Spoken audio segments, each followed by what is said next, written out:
மீண்டும் மற்றொரு வீடியோ மூலமாக உங்க எல்லாரையுமே சந்திக்கிறதுல சந்தோஷம். இன்றைக்கு நாங்க பார்க்க போற தலைப்பு வந்து குழந்தைகளுக்கு நாங்க வாசிப்பு அப்படிங்கிறது எவ்வளவு முக்கியமானது அப்படின்னும், அதை எந்த வயசுல நாங்க ஆரம்பிக்கணும் அல்லது எப்ப நாங்க வாசிக்கிறதுக்கு சொல்லி கொடுக்கணும் அப்படிங்கறத பத்தியும், குழந்தைகள் வாசிக்கிறதுல வந்து தாமதம் இருக்கா இல்லாட்டி அவங்க வந்து ஒழுங்கா வாசிக்கிறாங்க இல்லை அப்படிங்கிற பிரச்சனைய எதிர்நோக்கிற பெற்றோர்கள் அவங்களது வாசிப்பு திறனை அதிகரிக்கிறதுக்கு எப்படி அவங்களுக்கு ஹெல்ப் பண்ணலாம், என்னென்ன டிப்ஸ் அண்ட் டெக்னிக்ஸ் யூஸ் பண்ணலாம் அப்படிங்கிறத பார்க்கறத இந்த வீடியோட நோக்கமாக இருக்க போகுது. இந்த வீடியோ மூலமாக நாங்க பார்க்க போறது வந்து இந்த டெக்னிக்ஸ் அல்லது டிப்ஸ் வந்து நான் வந்து எப்படி அதை என்ன மாதிரியான புக்ஸ் கொண்டு அல்லது என்ன மாதிரி ப்ராக்டிக்கலா நீங்க செய்யலாம் அப்படிங்கிற உதாரணங்களோட புத்தகங்கள் சிலதையும் காட்டி அது மூலமாக இதை பற்றி விளக்கலாம் அப்படின்னு சொல்லி இருக்கிறேன். முதல்ல இந்த வாசிப்புங்கிறது ஏன் பிள்ளைகளுக்கு தேவை அப்படின்னு சொல்லி பார்ப்போம். படிக்கிறது அப்படிங்கிற விஷயம் மட்டும் இல்லாம நம்ம எல்லாருக்குமே தெரியும் வாசிப்புங்கிறது வந்து ஒரு மனிதனை வந்து பூரணமாக்கும் அப்படின்னு சொல்லி. எந்த பிள்ளைகள் வந்து ஏர்லியாவே ஒரு ரீடிங் தொடங்குறாங்களோ அல்லது வாசிப்பு பழக்கம் இருக்கோ அவங்க வந்து நிறைய விஷயங்களை தெரிஞ்சு கொள்றதுக்கான வாய்ப்பு அதிகமாக இருக்க போகுது. அது மட்டும் இல்லாம இன்றைய காலகட்டத்துல இந்த ஸ்கிரீன் அடிக்ஷன் கூடவா பிள்ளைகள் இருக்கிறதால இந்த வாசிப்பு பழக்கம்ங்கிறது குறைஞ்சிட்டே வருது. ஸோ எங்கட பிள்ளைகளை நாங்கள் வாசிக்க ஊக்குவிக்கிறது மூலமாக அவங்கள வந்து ஒரு படிப்பு விஷயத்திலையும் கற்றல் நடவடிக்கைகள்லையும் மட்டும் இல்லாமல் மற்ற அவங்க கிரியேட்டிவ் திங்கிங் அவங்களோட காக்னிட்டிவ் டெவலப்மெண்ட் அவங்க வந்து ஒரு முழு மனிதன் ஆக்குறதுக்கு நாங்கள் உதவி செய்யலாம். சரி, இப்போ இந்த வாசிப்பை எப்போ தொடங்கணும் அப்படிங்கிற ஒரு கொஸ்டின் இருக்கும். வாசிப்பை நீங்கள் எவ்வளோ ஏர்லியாக தொடங்குறீங்களோ அவ்வளோ ஏர்லியாக வந்து பிள்ளைகளுக்கு தொடங்கணும். ஸோ நீங்கள் குழந்தைகளாக இருக்கிறப்பவே வாசிக்க தொடங்குறது வந்து பிள்ளைகள் ஏர்லியாக வாசிக்கிறதுக்கு ஒரு உதவியாக இருக்க போகுது. அடுத்தது வந்து இப்போ பிள்ளைகள் வாசிக்க தொடங்குறாங்க, படிக்க தொடங்குறாங்க, இவங்க வந்து சரியா வாசிக்கிறாங்க இல்லை திக்கி திக்கி வாசிக்கிறாங்க, இவங்களுக்கு நாங்கள் முதல்ல எழுத்துக்களை காட்டணுமா அப்படிங்கிற சந்தேகங்கள் நிறைய பேருக்கு இருக்கும்.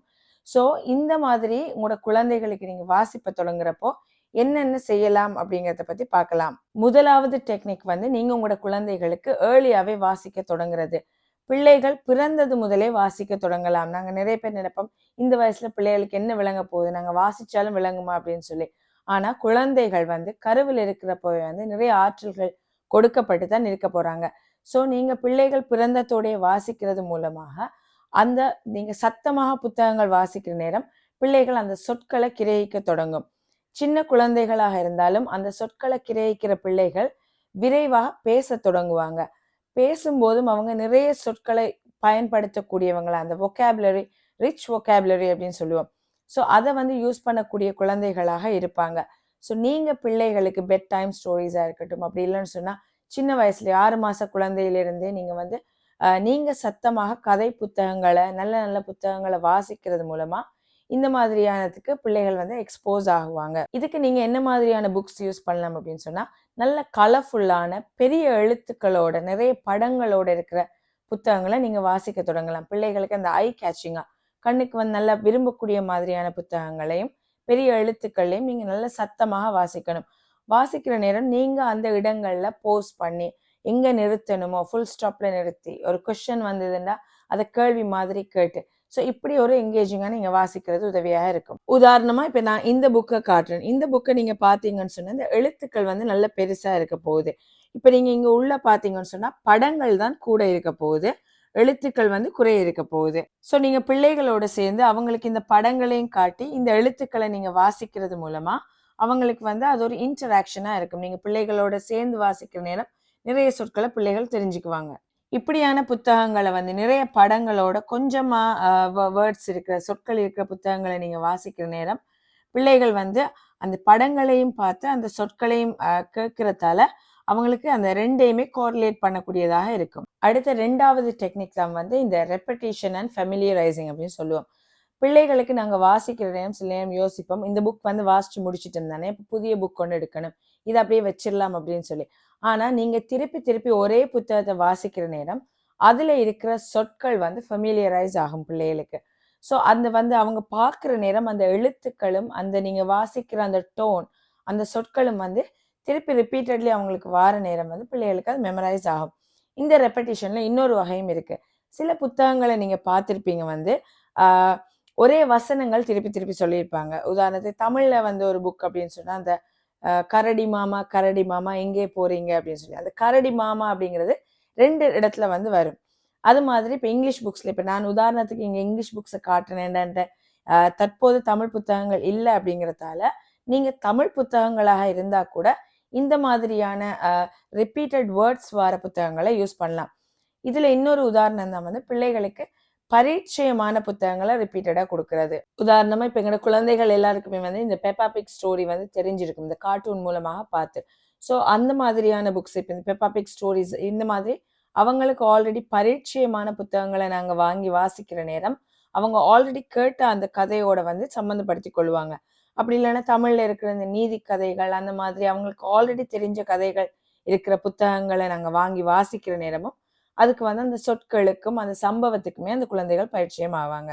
3வது டெக்னிக் வந்து நீங்க என்ன மாதிரியான புத்தகங்கள் குழந்தைகளுக்கு கொடுக்கணும் அல்லது வாசிக்கணும் அப்படிங்கிறது இந்த இன்டராக்டிவ் புக்ஸ் அப்படின்னு சொல்லுவோம். பிள்ளைகளோட தொடர்பாடல் அல்லது அவங்களோட கம்யூனிகேட் பண்ணக்கூடியதான புத்தகங்கள். சில கதை புத்தகங்கள் நீங்க பார்த்திருப்பீங்க. நீங்க வாசிக்கிற நேரமே அந்த குழந்தைகளுக்கு நீங்க கேள்விகள் கேட்கலாம். அப்படி இல்லைன்னா அந்த புத்தகத்திலேயே கேள்வி கேட்டிருப்பாங்க. ஸோ அப்படியான புத்தகங்களை நீங்க தெரிவு செய்யலாம். அடுத்தது வந்து சில புத்தகங்கள்ல நீங்களே அந்த படங்களை திறந்து பார்க்குற மாதிரி அல்லது அவங்க ஏதாவது கண்டுபிடிக்கிற மாதிரி. ஸோ இதுல எத்தனை கரடி இருக்குன்னு கண்டுபிடிங்க, இதுல எத்தனை பந்து இருக்குன்னு கண்டுபிடிங்க. ஸோ இப்படியான கேள்விகள் குழந்தைகளுக்கு கேட்குற மாதிரியான புக்ஸ் இருக்கும். இப்போ இந்த புக்கை பார்த்தீங்கன்னு சொன்னா பிள்ளைகளுக்கு இந்த இந்த இது பேப்பரை வந்து அவங்க ஓப்பன் பண்ணினாங்கன்னு சொன்னா அதுல ஏதோ எழுதியிருக்க போகுது. ஸோ சீப் சீப் அப்படின்னு சொல்லி எழுதியிருக்கு.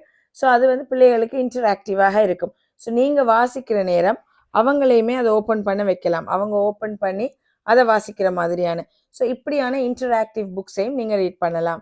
சரி, இப்போ நாங்க குழந்தைகளுக்கு வாசிச்சிட்டோம். இப்போ பிள்ளைகளை வாசிக்க விடணும். ஆக்சுவலா பிள்ளைகள் வாசிக்க போறாங்க அப்படிங்கிறது எழுத்து தெரிகிற நேரம் தான் பிள்ளைகளால வாசிக்க முடியுமாக இருக்கும். அது எங்களுக்கு எல்லாருக்குமே தெரியும். ஸோ இந்த ஃபோனிக்ஸ் அல்லது இந்த எழுத்துக்களை அறிமுகப்படுத்துறதுங்கிறது முக்கியமாக இருக்கும். இப்போ சின்ன குழந்தைகளாக இருக்கிறப்பவே ஒரு 1 இயர் ஆயிடுச்சு, ஒரு வயசான குழந்தைக்கே நீங்க வந்து இந்த எழுத்துக்களை எல்லாம் அறிமுகப்படுத்த தொடங்கலாம். ஸோ இதுக்கு வந்து நீங்க இந்த ஃபிளாஷ் கார்ட்ஸ் அப்படின்னு சொல்லி இருக்கும் எழுத்துக்களை காட்டுறதுக்கு. அப்படி இல்லைன்னு சொன்னா அந்த நம்ம அந்த மேக்னெட்ல ஸ்டிக்கர்ஸ் அல்லது மேக்னெட்ல ஒட்டி வைக்கிறதுக்கு ஃப்ரிட்ஜில் ஒட்டுவோம் இல்லையா, அந்த மாதிரி எழுத்துக்கள். ஸோ இப்படியான எழுத்துக்களை வந்து நீங்க ஃபர்ஸ்டா இன்ட்ரடியூஸ் பண்ணணும் ஃபோனிக்ஸுக்கு. உதாரணமா இப்ப தமிழ்லையும் இப்படியே செய்யலாம். நீங்களே அட்டைகள்ல எழுத்துக்கள் எழுதலாம் அல்லது இப்படி விற்கிறதுக்கும் இருக்குமா இங்கிலீஷ்லன்னு சொன்னா இந்த மாதிரி ஃபோனிக்ஸ் வந்து இந்த மாதிரி ஃபிளாஷ் கார்ட்ஸ் இருக்கும். ஸோ இப்படியான கார்ட்ஸை வந்து நீங்க யூஸ் பண்ணலாம் பிள்ளைகளுக்கு. ஸோ எழுத்துக்கள் எல்லாமே பரிச்சயமானதுக்கு பிறகு வந்து நீங்க பிள்ளைகளுக்கு 3 எழுத்து சொற்களை வந்து அறிமுகப்படுத்தலாம். தமிழ்லையா இருக்கட்டும் அல்லது இங்கிலீஷ்லயா இருக்கட்டும். அந்த எழுத்துக்களை வந்து நீங்க ஒவ்வொரு எழுத்துக்களை ஜாயின் பண்ற மாதிரியாக இப்ப அம்மா அப்படின்னு சொன்னா ஒரு சின்ன போர்டுல வந்து ஆனா, உம்மன்னா, மாவன்னா அந்த மாதிரி எழுதி நீங்க ஜாயின் பண்ணலாம். இங்கிலீஷ்லயும் அதே மாதிரி நீங்க செய்யலாம். இப்ப இதுல பாத்தீங்கன்னு சொன்னா இப்ப லாக் அப்படிங்கிற வேர்டை வந்து 3ஆ உடைச்சிருப்பாங்க. LOG அப்படின்னு சொல்லி. இப்ப எங்க எல்லாருக்குமே தெரியும். முந்தி நாங்க படிச்ச மாதிரி LOG அப்படின்னு சொல்லி இப்ப படிக்கிறது இல்ல. ஃபோனிக்ஸா தான் நாங்க சொல்லி கொடுக்குறோம். எல்லுக்கு வந்து சவுண்டை தான் நாங்க சொல்லி கொடுக்குறோம். இல் ஓ இக் அப்படின்னு சொல்லி கொடுக்க போறோம். தமிழ்லன்னு சொன்னா ஆனா, இம்மன்னா அந்த மாதிரி சொல்ல மாட்டோம். மா அந்த மாதிரி. ஸோ அந்த சவுண்டை வந்து நாங்க இன்ட்ரடியூஸ் பண்ணோம்.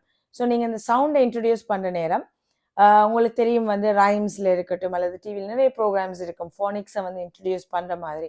ஸோ அப்படி ஒரு சிறந்த ஃபோனிக்ஸ் சாங்கை நீங்க பிள்ளைகளுக்கு காட்டுறது, எழுத்துக்களை இன்ட்ரடியூஸ் பண்ற மூலமாக பிள்ளைகள் எழுத்துக்களுக்கு பரிச்சயம் ஆனதுக்கு பிறகு 3 எழுத்து சொற்களா வாசிக்க தொடங்குவாங்க. ஸோ அந்த நேரம் நீங்க 3 எழுத்து சின்ன சின்ன சிம்பிள் வேர்ட்ஸ் இருக்கிற புத்தகங்களை வந்து குழந்தைகளுக்கு அறிமுகப்படுத்தலாம். இப்ப பிள்ளைகள் வந்து 3 எழுத்து சொற்களை வாசிக்க தொடங்குறாங்க அல்லது ட்ரை பண்றாங்க, அதுக்குரிய ஒரு அட்டெம்ப்ட் எடுக்கிறாங்க அப்படின்னு சொன்னா அந்த குழந்தைகளை நீங்க டெய்லி ப்ராக்டிஸ் பண்ண விடணும்.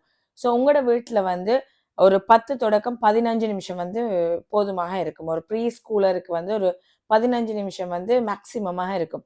ஸோ எவ்ரிடே நீங்க ஒரு 15 நிமிஷம் அந்த குழந்தைகளை வாசிக்கிறதுக்கு ஊக்கப்படுத்தணும். ஸோ இந்த நேரம் உங்களோட பிள்ளைகள் வந்து மிஸ்டேக்ஸ் விடுவாங்க, வாசிக்கிறதுக்கு தவறுவாங்க. பட் அந்த அட்டெம்ப்டே வந்து நீங்க பாராட்டி பேசுறதோட பிள்ளைகள் வாசிக்க தவற நேரம் அல்லது பிழை விடுற நேரம் அதை கிரிட்டிசைஸ் பண்ணாம, அதை பனிஷ் பண்ணாம அல்லது அதை கேலி செய்யாம பிள்ளைகளை ஊக்கப்படுத்துறது ரொம்ப முக்கியமாக இருக்கும். இப்படி வாசிக்க தொடங்கின பிள்ளைகளுக்குரிய அடுத்த டிப் தான் வந்து பிரிண்ட் ரிச் என்வாயன்மெண்ட் அப்படின்னு சொல்லுவோம். உங்களோட வீடுகள்லயே வந்து பிள்ளைகள் வாசிக்கிறதுக்கு அக்சசிபிளா புத்தகங்கள் இருக்கணும். அல்லது அவங்களோட இந்த எழுத்துக்கள், ஃபோனிக்ஸ் எல்லாம் வந்து சார்ட், இந்த போர்ட்ஸ் எல்லாம் இருக்குமே, அந்த மாதிரியான போர்ட்ஸ வந்து நீங்க பிள்ளைகள் ரூம்ல சுவர்ல ஒட்டி விடுறது. அல்லது வந்து புத்தகங்களுக்கு வந்து ஒரு கார்னர், ரீடிங் கார்னர் அப்படின்னு சொல்லி புக்ஸ வச்சு ஒரு சேர வச்சு பிள்ளைகளுக்கு நீங்க ஒரு இடத்த வந்து ஒதுக்கி கொடுக்கிறது. நீங்க ரோல் மாடல் பண்றது. நீங்க வந்து வாசிக்கிற நேரம் வந்து பிள்ளைகளும் வாசிக்கும். நாங்க எப்பவுமே ஃபோன்லயோ, டிவைசஸ்லயோ இருந்தோம்னு சொன்னா பிள்ளைகளுக்கும் அந்த பழக்கம் வராது. ஸோ நாங்க வந்து வாசிப்ப வந்து ஒரு முன்னுதாரணமா காட்டுறது.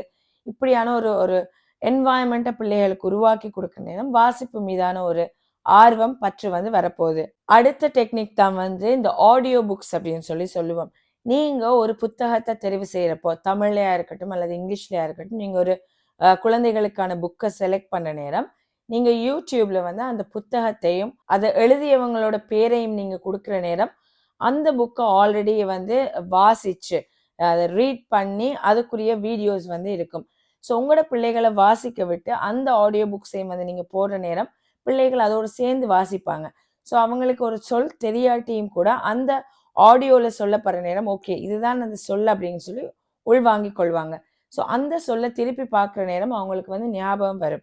உதாரணமா வந்து இப்ப நீங்க இந்த புக்க பார்த்தீங்கன்னு சொன்னா, இப்ப kind, a book about kindness, இதுல இருக்கிற இந்த டீட்டெயில்ஸ் நீங்க குடுத்தீங்கன்னு சொன்னா, YouTubeல வந்து இந்த புத்தகத்த வாசிச்ச வீடியோஸ், டீச்சர்ஸா இருப்பாங்க. அப்படி இல்லன்னா எஜுகேஷனல் சைக்காலஜிஸ்ட் எல்லாம் வந்து இந்த புக்க வாசிச்சு அதுக்குரிய ஆடியோ வந்து இருக்கும். ஸோ நீங்க பிள்ளைக்கு வாசிக்க விடுற நேரம், நீங்க ஒரு பேஜ் இப்படி அவங்க பிள்ளைகள் வாசிக்கிறாங்க அப்படின்னு சொன்னா, அதே நேரம் அதே இது வந்து அந்த ஆடியோல வந்து வாசிக்கப்படும். ஸோ இது வந்து பிள்ளைகள் கேப்சர் பண்றதுக்கு ஈஸியாக இருக்கும். அடுத்த முக்கியமான டெக்னிக் தான் வந்து ஒரு ஆய்வுல தெரிவிச்சது. ஒரு ஒரு ரிசர்ச் ஒண்ணு செய்திருக்காங்க இந்த குழந்தைகளோட வாசிப்பு பழக்கத்துல.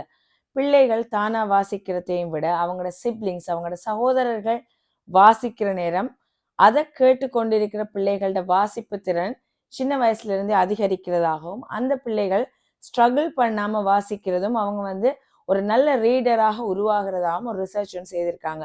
ஸோ உங்களோட குழந்தைகள், மூத்த குழந்தைகள் இருக்காங்க அப்படின்னு சொன்னா, சகோதரர்கள் இருக்காங்கன்னா, அவங்கள உங்களோட சின்ன குழந்தைகளுக்கு வாசிக்க சொல்ற நேரம், 2 பிள்ளைகளோட ரீடிங் அபிலிட்டியும் வந்து கூடும். ஸோ இதையும் நீங்க வந்து அப்ளை பண்ணி பார்க்கலாம் உங்களோட குழந்தைகள்ட்ட. இன்னும் ஒரு டெக்னிக் தான் வந்து நீங்க லைப்ரரிக்கு கூட்டிட்டு போறது பிள்ளைகள.